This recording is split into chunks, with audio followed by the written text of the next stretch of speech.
ए गोट्या गोट्या इकडे बरं. हे वाचून दाखव बरं, इथं बॅनर लागलाय, काय लिहिलंय तर वाचून दाखव बरं. मला काही समजत नाही, वाचता येत नाही. तुझं वाचून दाखव काय पाहिजे इथं. हो काका, हे एस एन मोबाईल गॅलरीचं पोस्टर आहे. ई एम आयवर फोन देतात, हे त्याला सिबिल लागत नाही म्हणते. तर तुमचा सिबिल झिरो असला तर हे इथं तुम्हाला फोन भेटून जाते. त्याच्या खाली नंबर दिलेला आहे, नमुना गल्लीत आहे राजकमल चौकात. हो. हे तर लय चांगलं झालं बाबा. ज्याचा सिबिल नाही त्याला तर काही टेन्शनच नाही आता. नाही तर झालं पहिले सिबिल नसला तर दुकानदार वापस पाठवून देत होते.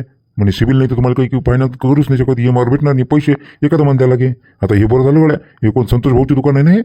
हां, आता फोन करून पाहिला होता, म्हणजे संतोष डाकोडे यांची दुकान आहे. संतोष भाऊचं काम चांगलं दिसू राहिलं मला. मराठी माणूस दिसू राहिले, मराठी बोलले ते माझ्यासोबत. हो हो काका, हे मराठी माणसाची दुकान आहे. मला वाटते मी मागच्या एक वेळा गेलो होतो इथं, मित्राला घेऊन गेलो होतो. त्याचा भोपाचा लेखाचा सिबिल काहीच नव्हता, त्यानंच मला नेलं. पण ते आता बोर्ड पाहून दिसलं ते संतोष भाऊची दुकान आहे. हे मराठी माणूस आहे ना आपले. एक नंबर दुकान आहे, एक नंबर सर्व्हिस आहे. आता सध्या तिथं ऑफर चालू आहे. 5-5 गिफ्ट वाटवलं एका फोनवर. ते एका फोनवर 5 गिफ्ट देतात आणि फोनही बिना सिबिलवर देऊन देतात. मस्त माणूस आहे.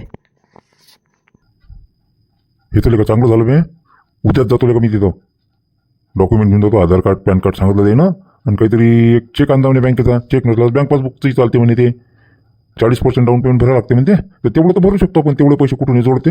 उद्या जातो आणि घेऊन येतो बरं एक पुरीसाठी मोबाईल चांगला. मायाबीन पुट्टीनं पागल केलं, फोन मागत लागली, फोन पाहिजे फोन पाहिजे. देतो तिला घेऊन एखादा चांगला फोन.